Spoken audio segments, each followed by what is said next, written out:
Es bueno ver personas que conozco y mucho mejor también ver personas nuevas, ¿verdad? En la casa del Señor, personas que yo no conocía, ¿verdad? Ya no sé todo, pero yo no conocía, así que mi nombre es Eliezer Vila, soy el padre de Génesis Vila y esposo de Xiomara Vila. Si la buscan en Facebook, no digan. Así que me alegra mucho, ¿verdad? Hace tiempo que no tocaba con los muchachos, con Kenneth y con Eduardito, y yo los veo ellos desde muchachitos, ¿verdad? Tocando, y me acuerdo de Maiceo. Me confundo ahora con el inglés y con el español, sorry. Así que bueno tocar con ellos. Y vamos a buscar la palabra del Señor en el libro de Mateo.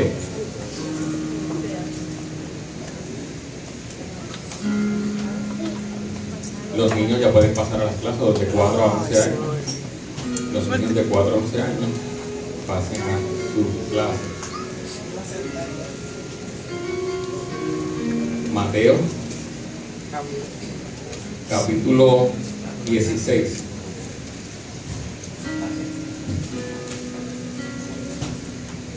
Y después por ahí busque un bolígrafo o lo que tenga para escribir, un lápiz, un iPad, lo que usted tenga para escribir, para dar bastantes citas que tenemos en el día de hoy. Mateo capítulo 16, verso 15. Mateo 16, verso 15. Dice: a la gloria del Padre, del Hijo y del Espíritu Santo. Amén. Les dice, esta es otra versión, les dice: ¿y vosotros quién decís que yo soy? Respondiendo Simón Pedro dijo: tú eres el Mesías, el Hijo del Dios viviente. Respondió Jesús y le dijo: bienaventurado eres Simón, porque no te lo ha revelado carne ni sangre, sino mi Padre que está en los cielos. Y yo también te digo que tú eres Pedro, y sobre esta roca edificaré mi iglesia, y las puertas del Hades no prevalecerán contra ella. Y te daré las llaves del reino de los cielos, y todo lo que prohíbas en la tierra habrá sido prohibido en los cielos, y todo lo que permitas en la tierra habrá sido permitido en los cielos. Padre, te damos gracias por tu palabra, Señor. Háblanos y bendícenos a través de ellas en este día. Gracias, Dios. Amén. Amén. Se puede sentar y, como dije, busque por ahí ya mismo un lápiz o un bolígrafo para apuntar citas bíblicas. En esta mañana vamos a estar hablando sobre el tema: ¿para qué sirve la iglesia? ¿Para qué nosotros servimos? Nosotros que estamos aquí, que somos la iglesia del Señor, ¿para qué sirve la iglesia? Alguna vez quizás usted se ha preguntado: yo me congrego, yo voy a tal iglesia, a tal lugar, ¿y qué más puedo hacer? ¿Qué realmente estoy haciendo? Yo sé que estoy yendo, estoy buscando de Dios, ¿verdad? Estamos buscando de Dios, necesitamos buscar de Dios. ¿Y para qué entonces funciona y sirve la iglesia establecida por Dios en este mundo? Leímos unos versos donde a Jesucristo le estaban preguntando quién era Él, y muchas personas comenzaron a decir: este es Elías, es un profeta, está predicando, está hablando sobre cosas divinas, cosas de Dios. Otros decían: este es Jeremías, y comenzaron a decir nombre por nombre. Mas sin embargo, cuando Jesucristo siguió preguntando: ¿y ustedes quién dicen que yo soy?, Pedro en ese momento se levantó y dijo: tú eres el Hijo del Dios viviente, tú eres el Cristo. Y tan pronto Jesucristo escuchó a Pedro decir eso, dijo: realmente no te lo ha revelado carne ni sangre, sino el Espíritu mismo mío te ha revelado, el Espíritu de Dios te ha revelado que yo soy el Cristo, que yo soy el elegido, el Hijo de Dios. Y tan pronto Jesucristo dijo eso, le dijo a Pedro que sobre él edificará la iglesia. Y lo dijo porque su nombre también significa roca. Cuando uno busca en el griego, significa, es Petra, y Petra es una roca. Significaba que entonces sobre una roca Jesucristo edificará la iglesia. no realmente que sobre Pedro es que realmente se va a edificar la iglesia, y que, como dicen algunas personas y algunas creencias, que entonces San Pedro tiene la llave del cielo y etcétera, etcétera. Es realmente, eso no es bíblico. Jesucristo lo que se estaba refiriendo es que sobre Pedro, sobre esa roca, se edificará la iglesia. Y la palabra del Señor en otra lectura dice que hubo una persona que edificó su casa sobre arena, y cuando vino el viento, vino la tormenta, la casa se cayó. Mas sin embargo, otra persona edificó la casa sobre una roca, y cuando vino la tormenta, vino la tempestad, estaba bien fundamentada sobre una roca, y entonces esta casa no fue derribada, no cayó. Pedro, en la Biblia, vamos a ver por qué Jesucristo habla sobre una roca. Y vamos a hablar específicamente en esta mañana para qué sirve una iglesia. Jesucristo le dijo que las puertas del Hades no prevalecerán contra la iglesia. Versículo 18: edificaré mi iglesia y las puertas del Hades no prevalecerán contra ella. Una puerta, ¿qué es una puerta? Según un diccionario que busqué, dice que es un objeto constructivo que se coloca en muros, paredes, y evita el libre acceso. Una puerta casi siempre son rectangulares, casi nunca usted ve una puerta cuadrada, porque quizás una persona más alta como usted pues no cabe por la puerta, y la hacen de unas dimensiones para entonces una persona específicamente puede entrar, un ser humano puede entrar y pueda salir, y la puerta evita el libre acceso. Para poder yo salir hacia afuera, pues necesito abrir la puerta, no puedo traspasar esas paredes de cristales, las paredes de concreto, las paredes de subboard, no puedo. Necesitamos una puerta entre medio para poder pasar hasta otro cuarto, y eso es una puerta. Y Jesucristo dijo que las puertas del infierno o del Hades, que también significa las puertas de la muerte, no prevalecerán contra la iglesia. Una puerta también significa un cambio de atmósfera.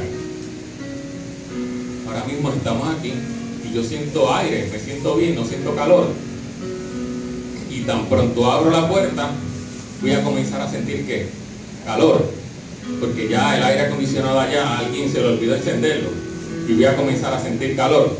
Estamos aquí y la persona que entra ya mismo está entre carros y escuchando carros pasar y viendo carros pasar y viendo cosas por ahí. Hace tiempo no veía perros andando por ahí de lengua, hasta hace un par de días. Y yo llegué a Puerto Rico. Hace tiempo no veía perros amarrados por años, y yo llegué a Puerto Rico. Y tan pronto la persona llegue hasta acá, abra la puerta, cambió de atmósfera. ¿Por qué? En vez de estar entre carros y entre cosas allá, cuando llega lo que va a haber es una multitud de personas sentadas escuchando la palabra del Señor. Cuando yo abro aquella puerta, salgo de esta multitud de personas, de muchas sillas que hay, si estuviese vacío, y me encuentro con otras cosas diferentes. Cambié de atmósfera, cambié a un lugar distinto, y entonces cuando llego allá encuentro que hay computadoras, teclados y un sinnúmero de equipos. Y salí de esa puerta y llegué nuevamente acá. Cuando abro aquella puerta que está allí, cambió de atmósfera todo, comienzo a ver colores distintos, colores de niños, cosas de niños. Por lo tanto, cambié de atmósfera. Y usted sabe que hay lugares preferidos de las personas, lugares que uno tiene que ir constantemente, y uno de esos lugares, cuando usted abre una puerta de esas, usted se encuentra con una atmósfera distinta y con algo que realmente tiene que ser una necesidad, y usted encuentra con un baño, y usted pues se siente alegre, se debe sentir alegre, especialmente cuando llega y mucho más cuando sale de ese cuarto. Por lo tanto, una puerta no solamente representa un libre acceso o algo que evita el libre acceso, sino que algo, cuando yo abra esa puerta, voy a cambiar de atmósfera, voy a cambiar de situación, voy a cambiar de cuarto. Y Jesucristo le dice a Pedro: las puertas de la muerte no prevalecerán contra la iglesia. Entonces, ¿qué es iglesia? Iglesia en griego se llama eclesia. E-K-K-L-E-S-I-A. El que quiera apuntar, eclesia en griego Y el significado de iglesia es los llamados. O sea que si usted es una iglesia, usted realmente lo que es un llamado. Alguien que ha sido llamado por Dios, alguien que ha sido llamado por el que lo salvó. Cuando decimos yo voy a la iglesia, mañana voy a la iglesia, usted está diciendo yo voy a unirme con los llamados. Realmente esto es un local, una estructura, una congregación, una denominación. Sin embargo, la iglesia han sido los llamados por Dios. Una vez que usted acepta a Jesucristo como su Salvador, entonces usted es parte ¿de qué? De la iglesia. Usted es parte de los llamados por Jesucristo, porque ha aceptado el verdadero evangelio, porque ha aceptado el sacrificio de Jesucristo en su vida. Entonces somos los llamados de Dios. Jesucristo le dijo a Pedro: las puertas de la muerte no prevalecerán contra los llamados de Dios. Yo no sé si a usted le alegra eso, pero denle un aplauso al Señor en esta mañana. Denle un aplauso fuerte, porque Jesucristo fue el prometido. Y no es una promesa de que algo que va a suceder, es que algo que es permanente ya. No es algo que usted tiene que esperar a que llegue, es algo que cuando usted acepta a Jesucristo como su Salvador, usted es un llamado de Dios. Por lo tanto, las puertas de la muerte no prevalecerán contra usted, que es el llamado, la llamada por el Señor. Lo que significa entonces las puertas, hablábamos de un cambio de atmósfera. Las puertas del Hades, lo que significa es que una vez que uno está allá, uno lo que encuentra es que es muerte. Muerte, infierno, Hades, significa muerte. Significa que estoy condenado a morir. En nuestra alma está condenada a morir. Quizás no lo sabíamos cuando estábamos físicamente allá. No teníamos el conocimiento de que estábamos en pecado, que estábamos en muerte. Mas sin embargo, Jesucristo dice que a los llamados, los que han aceptado a Jesucristo como Salvador, las puertas de la muerte han cambiado. Una vez que Jesucristo, usted acepta a Jesucristo, esa puerta del Hades quedó atrás.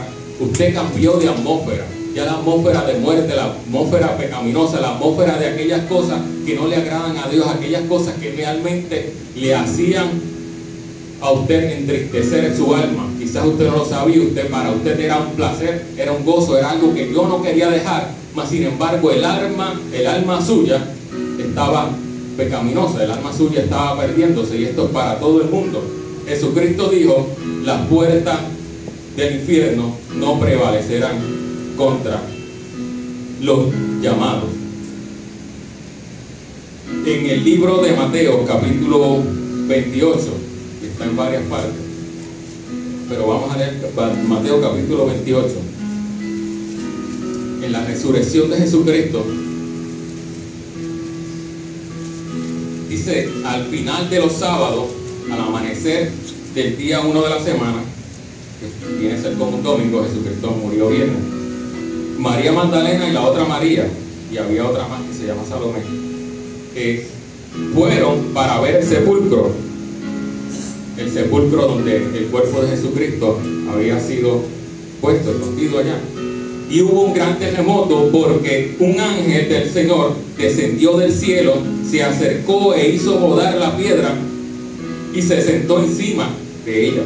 Su aspecto era como un relámpago y su vestidura blanca como la nieve. Y por temor a él, los que la custodiaban, o los guardas, temblaron y quedaron como muertos. Se desmayaron los guardias cuando vieron que el ángel removió la piedra. Y el ángel tomó la palabra y dijo a las mujeres: vosotras no temáis, porque sé que estáis buscando a Jesús, el que fue crucificado. Él no está aquí, porque resucitó como lo había dicho. Venid y ver el lugar donde yacía. En este relato de la resurrección, hay otros en los evangelios, habla que María Magdalena y otras mujeres iban específicamente a ungir el cuerpo de Jesucristo, a llevar perfumes y continuar con el proceso de embalsamiento para aquel cuerpo mientras iban de camino, otros evangelios cuentan que mientras iban de camino, aquellas mujeres decían, pero nosotros vamos con todo esto para seguir embalsamando el cuerpo de Jesucristo. Iban llorosas, iban así, porque pues tenían que entrar a la tumba y ver nuevamente el cuerpo de Jesucristo. Y ellas iban hablando entre sí diciendo, ¿quién removerá la piedra? ¿Quién removerá la piedra? Nosotros somos 3 mujeres que estamos débiles. Todos estos días han sido unos días de agonía, ver a Jesucristo, que se lo llevaron, y que lo encarcelaron, que le dieron muchos látigos, que prácticamente que lo asesinaron. Y para nosotros esto ha sido muy doloroso. Imagínense, esas mujeres estaban simplemente en una depresión muy fuerte. Mas sin embargo, ellas iban dirigidas a continuar el proceso de embalsamiento y ungir el cuerpo de Jesucristo. Y decían, ¿quién removerá esta piedra? Y esa piedra en esa tumba, en ese lugar específico, representaba una puerta. Y ellos iban dirigidos hacia un lugar de muerte. Ellos iban dirigidos hacia un cementerio, por si aquí algunos hay cerca, pues usted sabe, iban dirigidos a lamentarse, quizás a recordar, pero era un lamento muy grande. Eran solamente 3 días habían pasado desde que habían asesinado a Jesucristo. Y aquellas mujeres, cuando llegaron hasta allí, tan pronto llegaron, un ángel del Señor llegó hasta ese lugar. Hubo un gran terremoto en ese momento y el ángel mismo del Señor removió la piedra, removió la puerta, y aquellas mujeres dijeron, pues entonces ahora podemos entrar. Aquellos guardas quedaron desmayados y aquellas mujeres pudieron hablar y tener contacto con el ángel de Dios. Mas sin embargo, el ángel del Señor les dijo, si buscan a Jesucristo, Jesucristo no está aquí. O sea, el terremoto no vino para que Jesucristo saliera. El ángel no removió la piedra para que Jesucristo saliera por allí de aquella tumba. Jesucristo ya había resucitado, su cuerpo ya había sido transformado y había vencido la muerte, y Jesucristo había salido de ahí. Es Jesucristo, es Dios. Jesucristo no tenía por qué remover la piedra para salir. Mas sin embargo, el ángel les removió la piedra a aquellas mujeres para que ellas se dieran cuenta que había una puerta que había cambiado, que ellos probablemente iban a buscar y iban a continuar en un proceso de muerte, en un proceso de angustia. Sin embargo, el ángel removió la piedra y cuando ellas entraron a aquel lugar era exactamente como estaba. Allí no estaba el cuerpo de Jesucristo. Allí no estaba el cuerpo donde ellas iban a continuar lamentándose y lamentándose, sino que Jesucristo había resucitado. Por lo tanto, Él había vencido la muerte. Y como Él había vencido la muerte, por eso entonces la iglesia del Señor, que somos nosotros, también hemos vencido la muerte. Y por eso las puertas del Hades, las puertas de la muerte, las puertas del infierno no pueden prevalecer contra la iglesia. O sea, si nosotros estamos, ¿por qué nosotros estamos aquí? Porque Jesucristo venció la muerte. Quizás usted está en pena, usted está en angustia, usted tiene algún problema en su vida de cualquier índole, quizás enfermedad, quizás algo financiero, quizás algo en su familia, quizás hay alguna adicción que usted no ha podido dejar y continúa llegando hasta la iglesia del Señor para buscar de Dios, para que eso cambie. Mas sin embargo, vamos como estas mujeres pensando que vamos a continuar yendo a un lugar de muerte. Vamos a ir a un lugar de tumba donde no hay nada que nos alegre, donde no hay nada que cambie nuestra vida. Y Jesucristo en este momento dado permitió que el ángel abriera la puerta y que el cambio de atmósfera fuera diferente. Que aquello donde lo habían dejado el viernes, que era muerte, hubiese vida, porque Jesucristo había resucitado.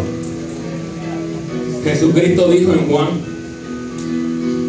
capítulo 10, verso 9, Jesucristo dijo, yo soy la puerta, el que por mí entrare tendrá vida, el que por mí entrare será salvo. Yo soy la puerta, dijo Jesucristo. Jesucristo dijo, si realmente alguien quiere un cambio en su vida, que abra la puerta de Jesucristo. Quizás hay cristianos aquí de años, quizás hay de meses, y como quiera, en algunas ocasiones cuando van a abrir puertas en su vida, la puerta que ellos menos tratan de abrir en la puerta del mismo Jesucristo. Quizás venimos y llegamos a la casa del Señor, mas sin embargo abrimos otras puertas, puertas que son de muerte, puertas que la atmósfera es algo que realmente no es de Dios, no es bueno para su vida. Mas sin embargo Jesucristo aún nos dice a todas las personas que estamos aquí en su iglesia que abramos la puerta de Jesucristo, porque si entramos por ella, la atmósfera y el cambio que va a haber será un cambio de vida, y es vida eterna. Entonces, ¿para qué está la iglesia aquí? ¿Para qué estamos nosotros aquí? Primera de Pedro, capítulo 2.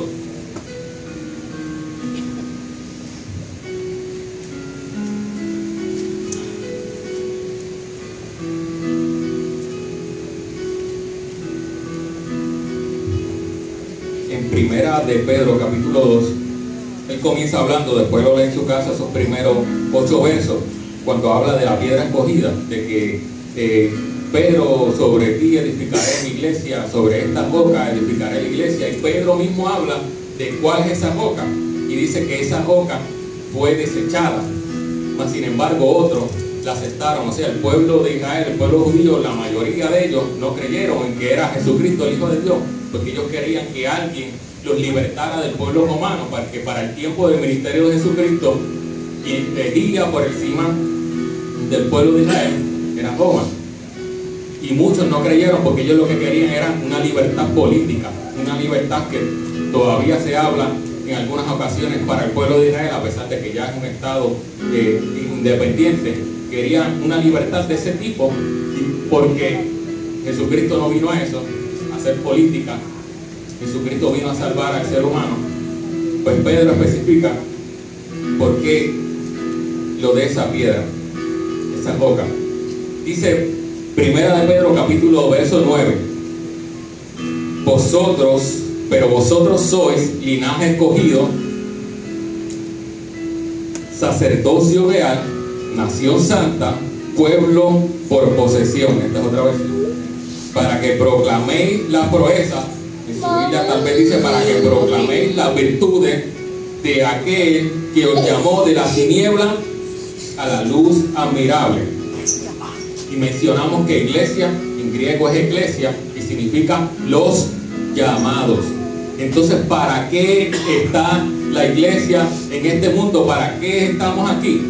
Y ahí claramente lo dice: para que proclaméis las virtudes de aquel que nos convirtió en iglesia, aquel que nos convirtió en los llamados, para que proclaméis las proezas del que os llamó de tiniebla a su luz admirable, los que en un tiempo no era el pueblo, pero ahora somos pueblo de Dios, los que no habían alcanzado misericordia, pero ahora habéis alcanzado misericordia.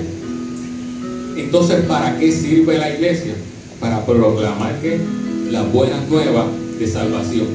Podemos a veces hablar de muchas cosas, podemos decir muchas cosas, mas sin embargo el propósito y la meta y el objetivo de Dios siempre fue que la iglesia, que ni siquiera el infierno, ni siquiera la muerte, y si hablamos del infierno tenemos que hablar de Satanás, del enemigo de Dios, del enemigo de la iglesia primordial. No es de la política o de las cosas y de su hermano que quizás está molesto en su casa, o de algún amigo o alguna amiga que ya no se hablan. El enemigo principal es el que ocasiona todas esas discordias. Todo eso Jesucristo tiene que sacarlo, y usted tiene que tratar de sacarlo de su vida, porque la iglesia está llamada a proclamar el evangelio de Dios. La iglesia está llamada a anunciar las virtudes de aquel que nos llamó. ¿Y cuáles son las virtudes de Dios? Si comenzamos a decir, todo el mundo va a decir: pues es amor, pues es paz, pues Él es seguridad. Todo eso son las virtudes de aquel que nos llamó. Alguien que realmente no tomó en cuenta nuestro pasado, no importa lo que hicimos en nuestro pasado, sino que nosotros llegamos a Él y nos dio libertad, nos dio amor y nos perdonó nuestros pecados. Para eso entonces sirve la iglesia. Mateo capítulo 24,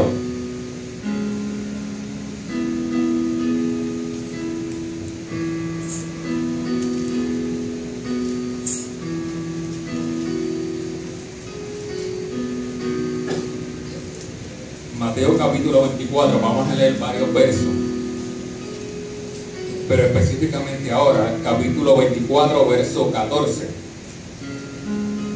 Mateo capítulo 24, verso 14 dice: y este evangelio del reino será proclamado en toda la tierra habitada para testimonio de las naciones, y entonces vendrá el fin. Cuando Jesucristo comienza a hablar en este capítulo 24, tal vez su Biblia o su teléfono o algo diga señales del fin antes del verso número 3. Porque sus discípulos comenzaron a preguntarle desde hace siglos atrás, más de 20 siglos, ¿cuáles serán las señales? ¿Cuáles serán las señales antes de que tu venida, antes de que tú regreses nuevamente a buscar a tu pueblo, a los llamados, a tu iglesia? Y comienza Jesucristo a decir: habrán terremotos, las naciones se levantarán contra otras naciones, habrán guerra, habrán enfermedades, habrán plagas. A lo bueno se le llamará malo y a lo malo se le llamará bueno. Jesucristo comienza a dar una lista de todas las señales que realmente sucederán antes que venga el fin. Y él dice específicamente que este evangelio se verá predicado en todas las naciones, para que ninguna nación tenga excusa de que realmente hay alguien que lo quiere salvar, para que ninguna persona, ninguna cultura tenga excusa diciendo: es que aquí nadie vino a salvar nuestra nación. Jesucristo quiere que se predique el evangelio porque quiere salvar el alma de las personas que no le conocen, porque quiere salvar al mundo antes del fin de este. Nosotros vivimos en los últimos tiempos. Han pasado muchos siglos, han pasado muchas cosas, mas sin embargo una de las señales específicamente era el pueblo de Israel. Por eso muchas personas que hablan del fin y hablan de cosas proféticas tienen que comenzar a hablar del pueblo de Israel, porque el pueblo de Israel fue en el 1948 que por fin nuevamente se formó como Estado otra vez, se formó como nación, porque estaban esclavizados, estaban en Alemania, estaban en diferentes lugares, hasta que por fin le pudieron dar un territorio en el lugar donde están nuevamente, en el pueblo de Israel, en esa tierra prometida que Dios se la prometió hace cientos de miles de años. El pueblo de Israel entonces por fin se junta nuevamente y forman un Estado, y es hasta el 1967 entonces que Jerusalén nuevamente toma fuerza y es fundada nuevamente Jerusalén, como había sido dicho y predestinado en la Biblia. O sea, eso nada más nos lleva a entender a nosotros que es algo, un cumplimiento, una profecía, algo que sucedió, una promesa que estaba en la Biblia, que el pueblo de Israel se iba a juntar nuevamente, que iban a ser esparcidos, pero que comenzaban a juntar. Por lo tanto, la iglesia de hoy, vivimos los últimos tiempos, y son grandes los desafíos que tiene la iglesia del Señor. Al pasar de los años, cada vez son más cosas las que la iglesia moderna, en este quizás lugar, tiene que enfrentar en el modernismo que vivimos. Todavía la iglesia padece persecución. Desde que la iglesia fue formada, en el libro de Hechos habla de la historia de la iglesia real, y desde que fue formada comenzó a ser perseguida. Pablo era de los perseguidores los más malos. Pablo era el peor de todos. Pablo era malo, pero malo. Pablo era una persona que entraba a la iglesia, llegaba aquí, los arrastraba, comenzaba a dar cantazos, golpes a todo el mundo. Decía a aquel soldado: mátame a Joel, y a Joel lo mataban. Y así realmente era Pablo, y consentía en todo lo que hacían, y unos salían vivos y otros no. Ese era Pablo, realmente ese era Pablo. Lo que uno ve, si usted busca en YouTube y se pone a ver videos de la iglesia perseguida ahora mismo en África, en el Oriente, usted va a ver cómo en la iglesia que tienen el techo de paja le prenden fuego mientras ellos están adorando y están como nosotros aquí reunidos. Le prenden, ahora mismo 2015, le encienden el fuego, y si se quedan ahí se queman, y entonces todas las personas que tratan de escapar comienzan allá entonces a golpearlos con machetes, a quitarles sus vidas, y uno que otro siempre sobrevive. O sea, la iglesia del Señor siempre ha sido perseguida por otras creencias, por otras cosas, por gente que realmente detesta y odia el mensaje de Jesucristo, el mensaje de amor, el mensaje de salvación, siempre ha sufrido persecución. ¿Para qué sirve la iglesia? Libro de Efesios, capítulo 1.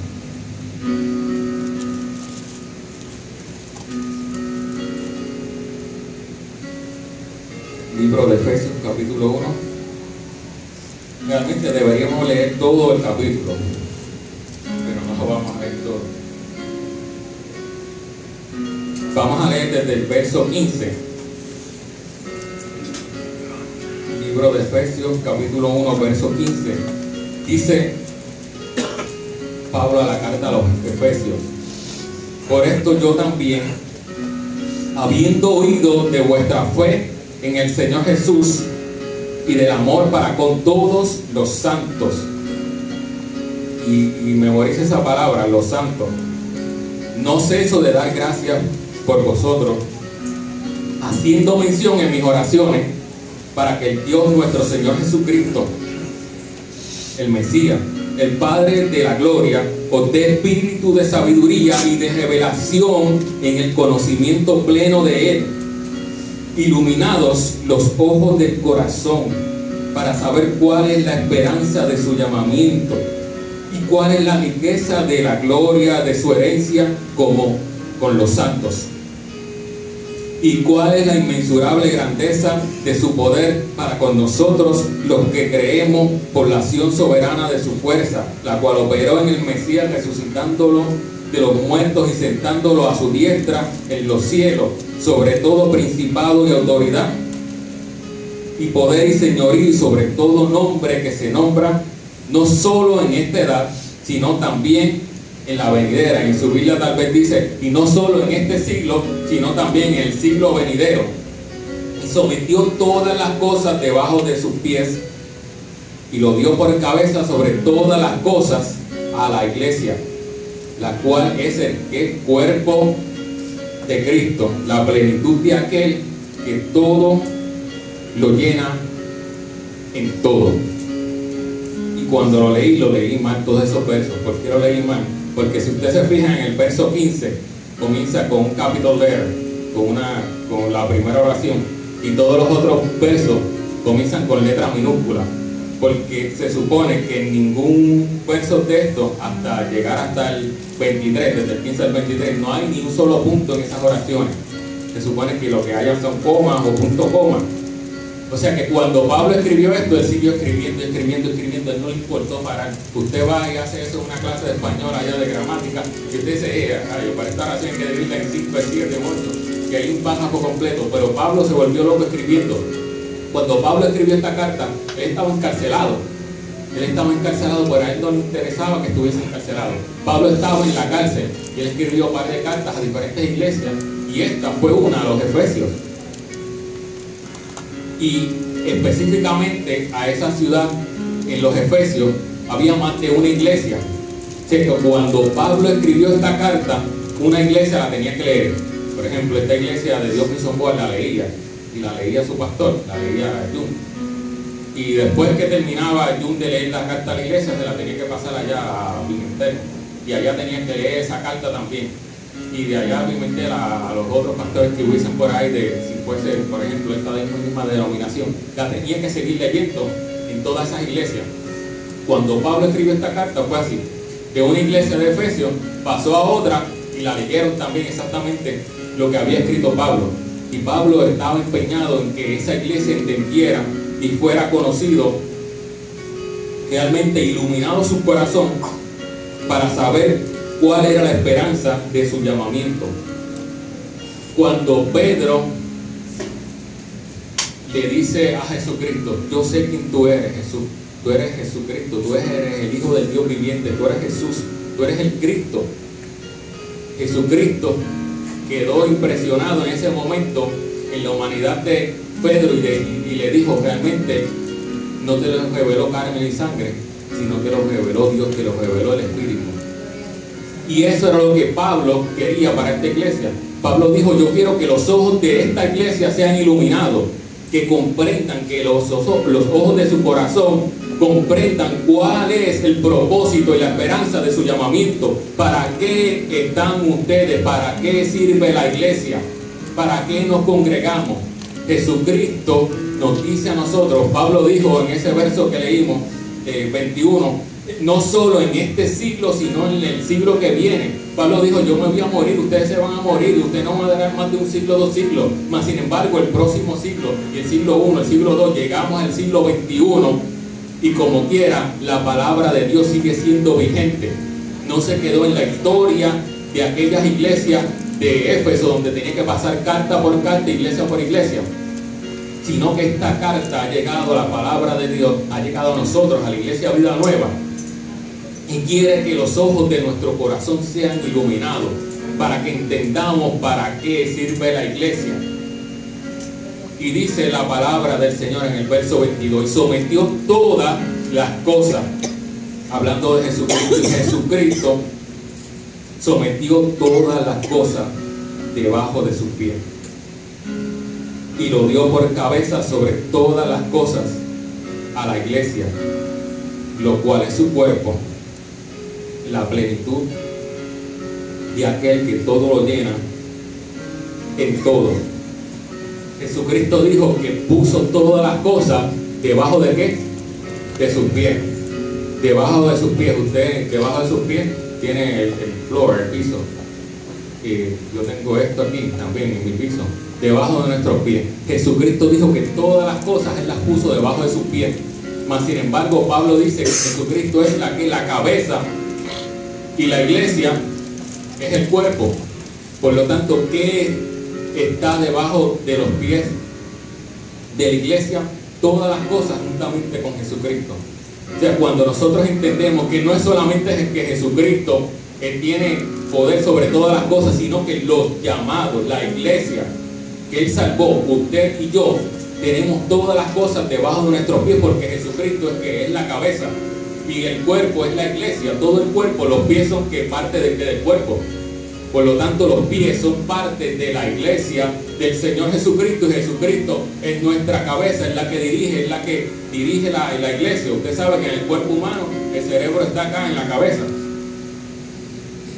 Por lo tanto, todo lo que pensamos, nuestro cerebro, todo lo que dirigimos, todo lo que hacemos, lo hacemos dirigido porque hay unos mensajes cerebrales, unas neuronas funcionando y etcétera, etcétera. El que le gusta esa ciencia, a mí no me gusta, es dislike that. Así que sí, para que después le den una clase de eso, porque hablaron de eso. Pero entonces el cerebro que manda muchos mensajes, ¿verdad? Y a veces nuestro cuerpo, pues entonces reacciona a esto tan rápido que se ve. No es que yo quise mover la mano, es que el cerebro mío le dijo a la mano que se moviera. Jesucristo es la cabeza y la iglesia es el cuerpo. Y dice la palabra del Señor que todas las cosas puso debajo de sus pies y lo dio por cabeza sobre todas las cosas a la iglesia. ¿Para qué sirve la iglesia? ¿Para qué sirve la iglesia? La iglesia desafía al infierno. ¿Por qué la iglesia desafía al infierno? Porque Jesucristo dijo que las puertas del infierno, las puertas de la muerte, no podrán prevalecer, o sea, no pueden dominar sobre la iglesia. Las puertas de la muerte no pueden prevalecer sobre los llamados, los escogidos de Jesucristo. Cada vez que alguien se convierte a Jesucristo, cada vez que alguien, aunque quizás no haya entregado su vida completamente a Jesucristo, llega hasta una iglesia, el enemigo, Satanás, comienza a perder. Cada vez que alguien hace eso y alguien llega hasta el cuerpo de los llamados, el enemigo comienza a perder comienza a perder terreno, comienza a perder influencia sobre vidas, sobre personas, sobre las mentes de aquellos que no conocen a Dios. Por eso la iglesia desafía al mismo infierno, porque fue Jesucristo es el que salva. Nosotros tenemos que predicar el mensaje de salvación de Jesucristo. Sin embargo, ¿quién lo tiene que predicar? Pues nosotros, la iglesia. Somos nosotros los responsables. Por lo tanto, nosotros al predicar el mensaje de Jesucristo y decir Jesucristo salva, salva tu alma, cambia a las personas, nosotros estamos desafiando al infierno mismo, porque aquellas personas que no conocen a Dios, su vida está encatilada a llegar a la muerte. Aquellas personas que no conocen a Dios, su destino es de muerte, es pecaminoso, es de condenación eterna. Por lo tanto, la iglesia del Señor, ¿para qué sirve? Para desafiar al mismo infierno, para decirle al infierno, las puertas del infierno no prevalecerán contra la iglesia, porque una vez que llegan a la iglesia, la atmósfera cambia. La atmósfera de condenación que había antes en el mundo cambia y tiene que haber una atmósfera diferente, una atmósfera de paz, una atmósfera de salvación. ¿Para qué servimos en nuestra iglesia, en nuestra comunidad? Primera de Juan, vamos a buscar Primera de Juan.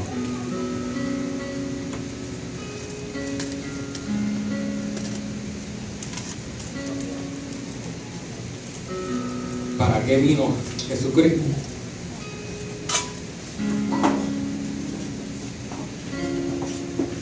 Libro de Primera de Juan.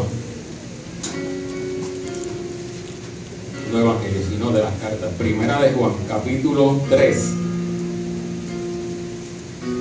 Dice el verso número 8: el que practica el pecado procede del diablo, pues el diablo peca desde un principio. Para esto fue manifestado el Hijo de Dios. ¿Para qué? Para que destruyera, para que deshaciera. Esta versión dice para que destruyera las obras del diablo. Para esto fue manifestado el Hijo de Dios, para esto fue manifestado Jesucristo, para destruir, para deshacer las obras del diablo, para deshacer las obras del enemigo. Jesucristo vino a salvar lo que se había perdido. Jesucristo vino a cambiar el mundo, a darle esperanza al mundo. A veces pensamos que Dios no nos ha dado algo que queremos por toda la vida y pedimos y le pedimos y estamos pidiendo, no sé, algo material y Dios no nos lo ha dado. Pues, y la gente sigue orando, algunos se frustran, algunos se desaniman y pues usted no los tiene. Quizás usted trabaja duro y no los tiene, quizás usted tiene todo en su mente y tiene todos los recursos y como quiera no le sale.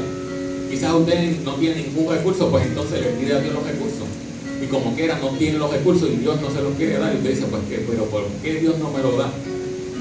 Cuando Jesucristo vino a este mundo, Él vino a hacer algo mayor de lo que usted está pensando. Él vino a hacer algo mucho mayor de lo que usted quiere para su vida. Porque quizás lo que quiere es algo que es meramente material, es meramente humano. Mas Jesucristo vino a hacer algo mucho mayor, vino a hacer algo espiritual. Jesucristo vino a deshacer las obras del diablo. Jesucristo vino a destruir las obras que el enemigo había planificado para este mundo. Para eso Jesucristo vino. Por lo tanto, una vez que usted se convierta a Jesucristo, usted desafía al mismo infierno, usted está desafiando al diablo, le está diciendo, yo soy de los llamados, yo no soy de los condenados, yo no soy de los que estoy en las puertas del Hades, yo soy de los llamados, yo soy de los que destruyo las obras del enemigo, yo soy de los que debajo de mis pies tengo todo, porque Jesucristo es mi cabeza, Jesucristo es mi guía. Yo soy de eso. Jesucristo vino a deshacer las obras del enemigo. Entonces, ¿para qué sirve la iglesia? La iglesia ha pasado por muchos problemas. La iglesia ha pasado por persecución, como dijimos, y continúa pasando por persecuciones. Y en el estado, estando en Florida, allá en el estado de Florida, creo que en Fort Lauderdale, había unas personas de una iglesia dando comida a personas de ambulantes, como hacen aquí ustedes, cada mes, y las personas que siempre van y le cocinan.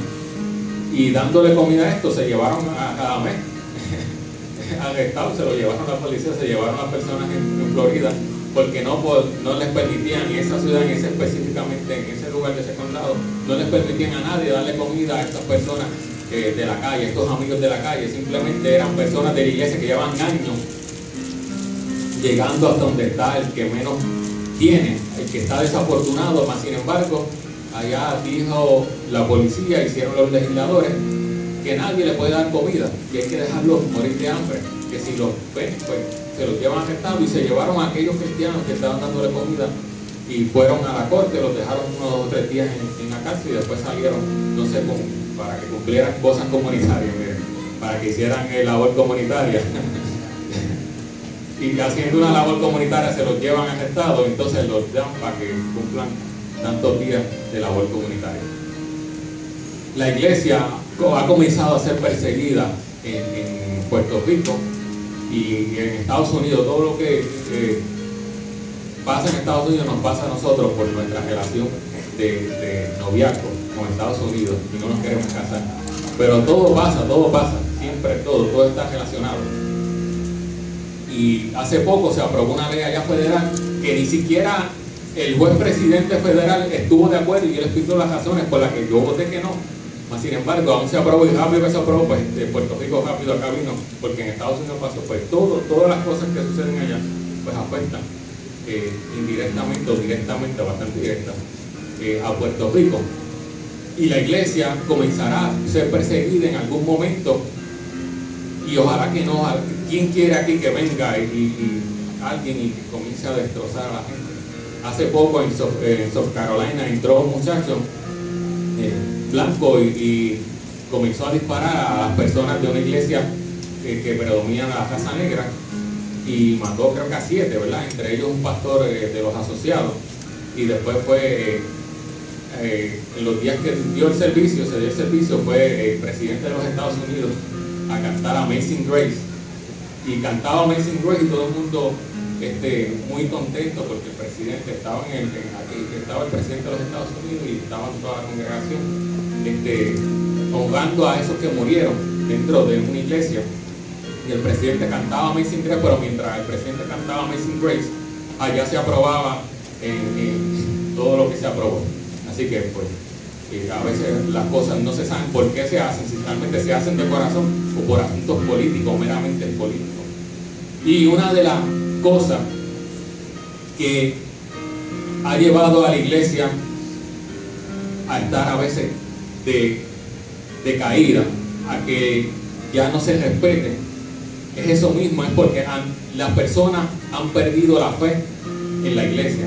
Las personas han perdido la fe en denominaciones, porque suceden tantas cosas, a veces en denominaciones, tantos escándalos, tantas cosas que han sucedido a nivel mundial, en Estados Unidos, en Puerto Rico, quizás en Aguas Buenas, en cualquier lugar.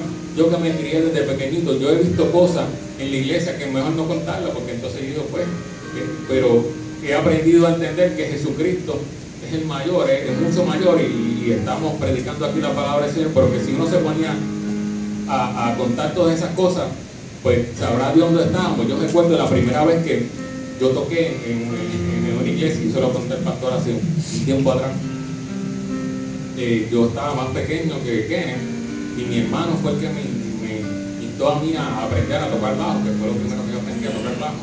Y él toca el piano, y mi hermano y yo practicábamos mucho, y los coritos que íbamos a cantar ese día, pues mi mamá era la que iba a dirigir, ya nosotros lo sabíamos. Y fuimos allá, fuimos un domingo, yo llevé el bajo, mi hermano el piano, no había música en la iglesia, no había nadie.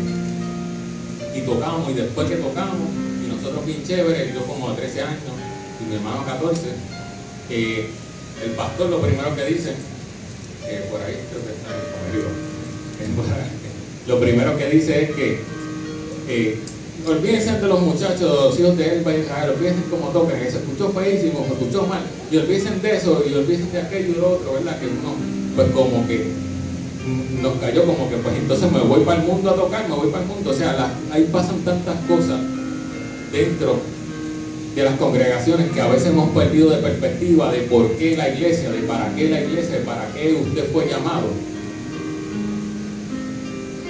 La iglesia, al pasar de los años, al pasar de las décadas, a nivel mundial, cada vez es menos teológica, Cuando nosotros decimos Pascua, pensamos rápido en huevitos y conejos.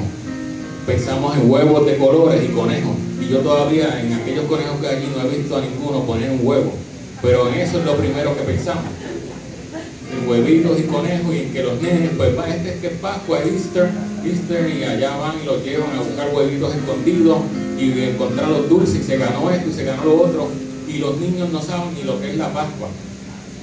Y realmente la Pascua se ha celebrado por años de años de años, no solamente porque Jesucristo murió, no, la Pascua se celebraba desde mucho antes, aun cuando el pueblo de Egipto, en el día en que vino la plaga, si ustedes vieron la película, lo ven un poquito más moderno, en el mismo día que vino la última plaga, que era la 10ª, la que el primogénito tenía que morir si aquellas dinteles y aquellas puertas no eran cubiertas por sangre.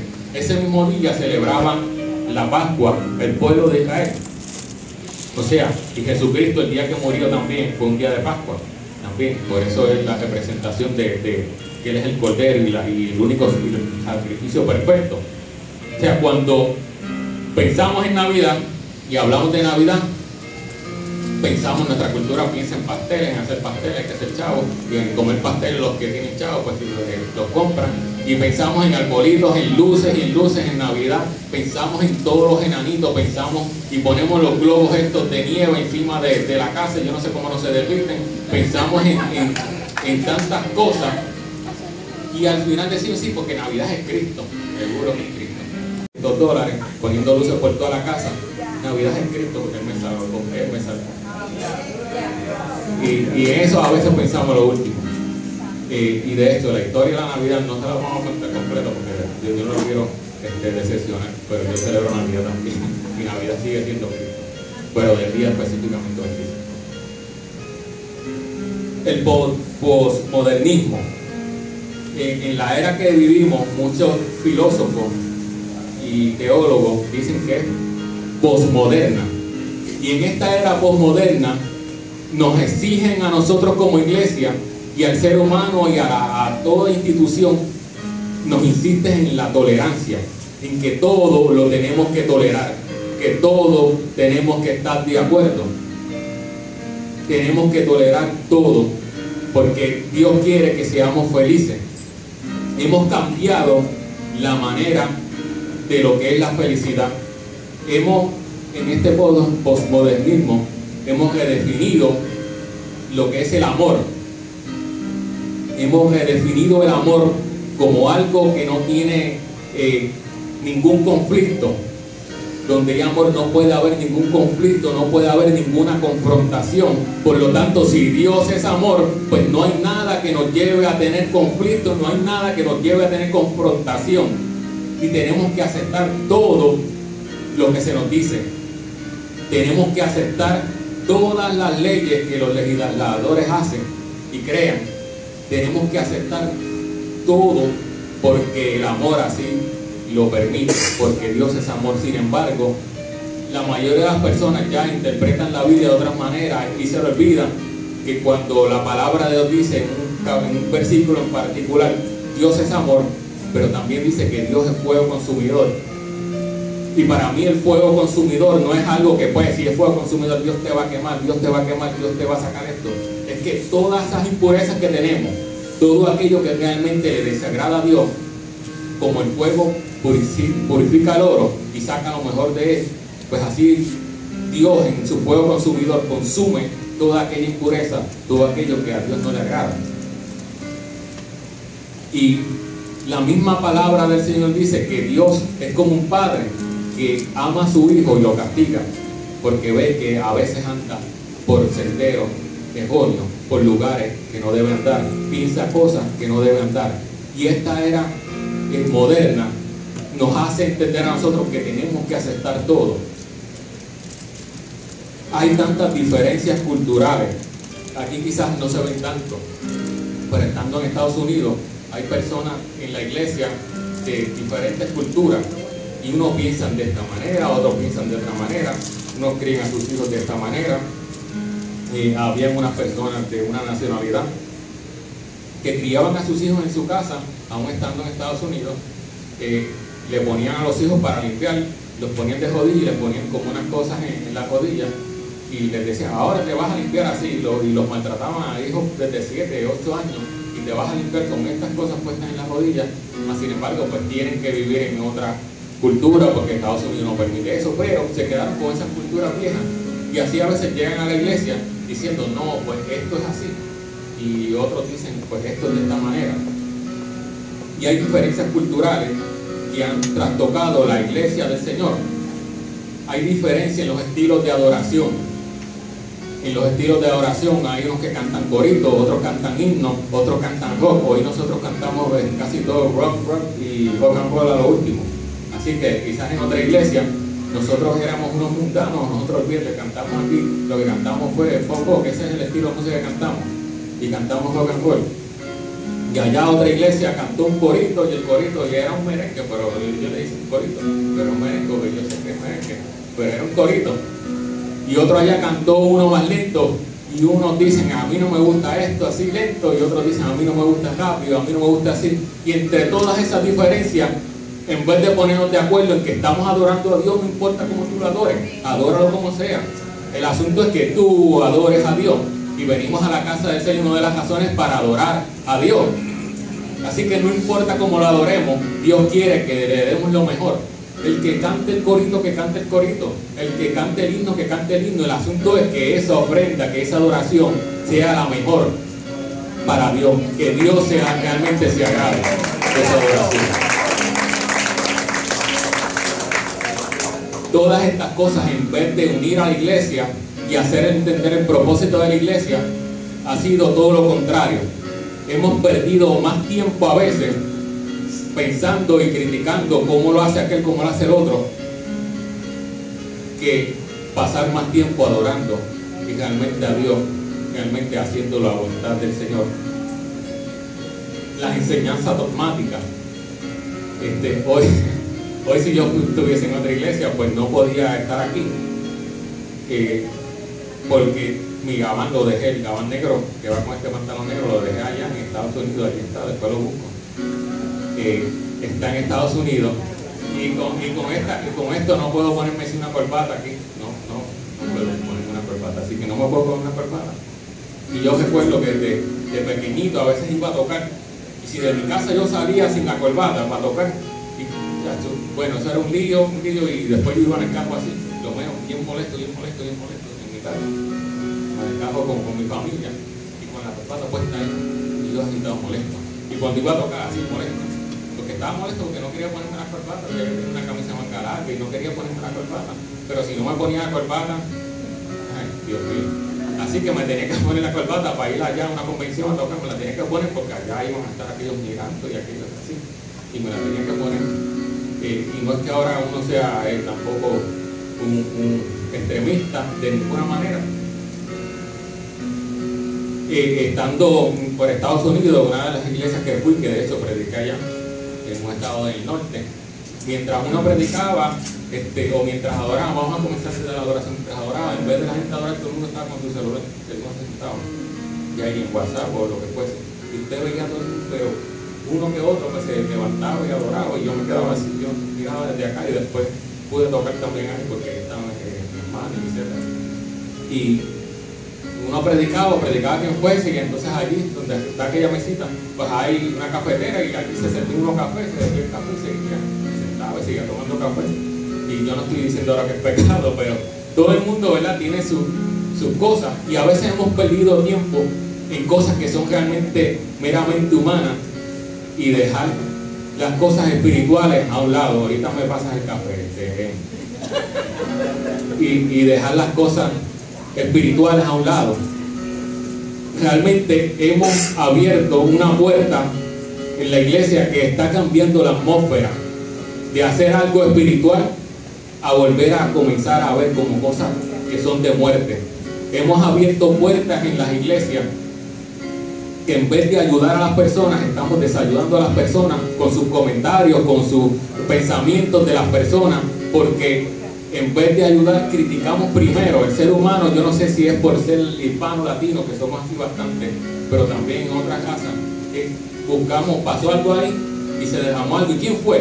¿Quién fue? ¿Quién fue? Lo primero que decimos es quién fue, comenzamos a señalar quién fue. ¿para qué tú quieres saber quién fue? Primero busca el mapa, limpia todo lo que tengas que limpiar, porque si lo dejas ahí, muchas personas pueden resbalar, caer, ensuciarse. Después que limpies y que asegures el lugar, ¿qué pasó aquí?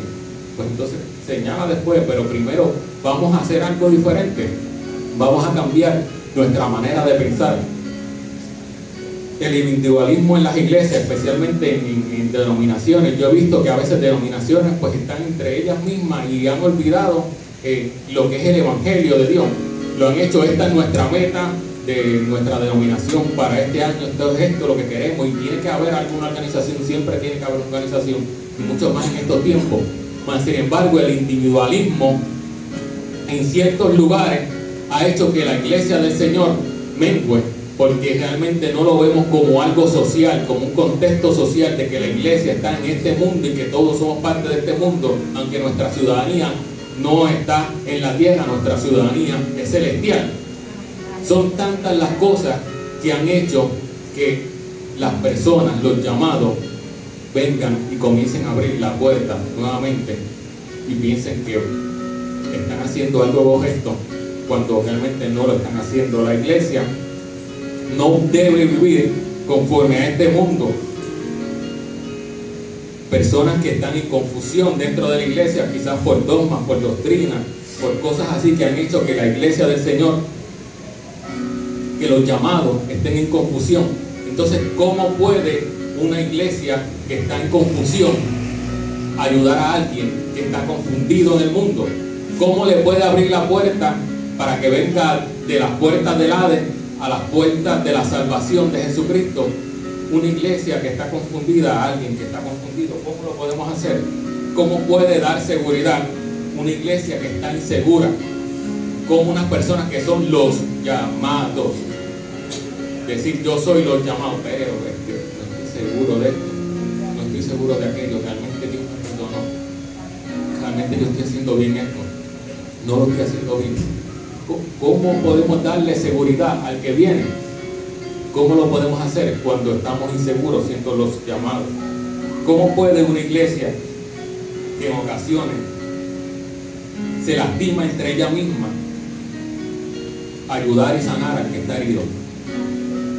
O sea, si el cuerpo está herido y viene alguien a entrar al cuerpo, que es la iglesia del Señor, y está herida, pues lo que va a hacer es seguir poniendo más heridas encima del cuerpo. O sea, ¿cómo puede un cuerpo herido decirle a otro, venga a nuestro cuerpo, cuando el otro cuerpo ya de por sí está herido? ¿La iglesia para qué sirve? La iglesia sirve para ser santos. La iglesia desafía al infierno. La iglesia le dice al pecador, entra, y lo hace un santo. O sea, no es que ahora usted tiene herida y podemos ponerla aquí porque todavía a mí no me salió ni nada, ¿verdad? John dice que sí que tiene alas ahí.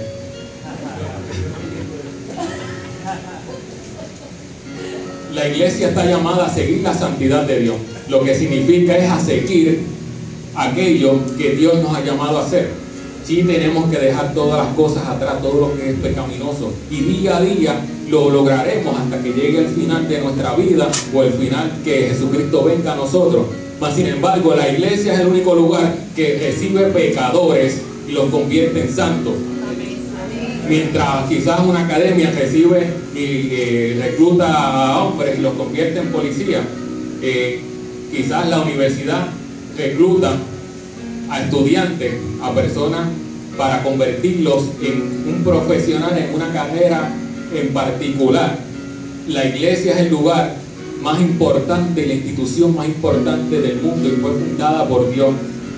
Quizás aquí el pastor, cuando fue al Departamento del Estado, tuvo que inscribir el nombre en el Departamento del Estado, y así otras iglesias, otros pastores, otras denominaciones. Mas sin embargo, el que escribió el nombre de la iglesia de Dios, los llamados, fue Jesucristo mismo, fue Dios mismo, el Hijo de Dios. Es la institución más importante, porque el reto de nosotros es que aquel pecador lo podamos convertir en un santo. Usted tiene que ser un santo, usted tiene que ser una santa. Yo no estoy diciendo que tiene que ser perfecto y perfecta, sino que tiene que ser un santo, porque que ya dejó las puertas del Hades, quedaron atrás y entró a una puerta diferente, entró por la puerta de Jesucristo. Y si ha sido salvo, pues usted es parte de los santos. Hay personas quizás en el mundo que piensan que la iglesia debe dejar de existir. En muchos lugares, aún aquí, yo recuerdo hace mucho tiempo atrás, en la iglesia cuando vivíamos en Las Piedras, íbamos a una iglesia de Humacao, fuimos con los jóvenes a la bolera. Fuimos a la bolera en San Juan, yo no sé si existe esa bolera, la de Plaza de las Américas, ya no está. Sí, vamos por eso. Ya no quise decir que van a ir, yo todavía. El asunto es que fuimos, entonces el templo, yo llegué un poquito tarde y el templo ya había cerrado la parte del estacionamiento y tuvimos que dejar el carro frente al templo. Y cuando llegamos en la noche, el carro que teníamos para ese tiempo, la puerta al frente del pasajero estaba completamente así doblada, pero doblada, una cosa así. Y alguien parece que dobló completa la puerta así, yo no sé ni cómo lo hizo, porque con una pata de cabra o algo, y la dobló completa así, el cristal estaba completo, todo.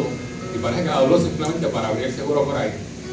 Y cuando yo busco por todos lados, en la bolera, yo buscaba a los chavos míos para los zapatos, y yo creo que yo ni jugué, no pude ni alquilar los zapatitos, porque se me habían quedado los chavos en la cosita esta de aquí, la gavetita, y ahí habían como $30, y se me habían quedado el dinero ahí, que lo había sacado desde la teatro y no lo quería sacar. El asunto es que ahí estaba el dinero, estaba todo el dinero ahí, y estaba todo, y yo decía, pero ¿qué se llevaron? Se llevaron la Biblia, se llevaron algo.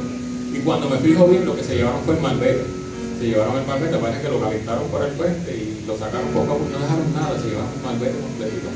Entonces yo llego, después tuve que ir a un abogado para hacer un affidavit, para ir 20 cosas que hay que hacer aquí.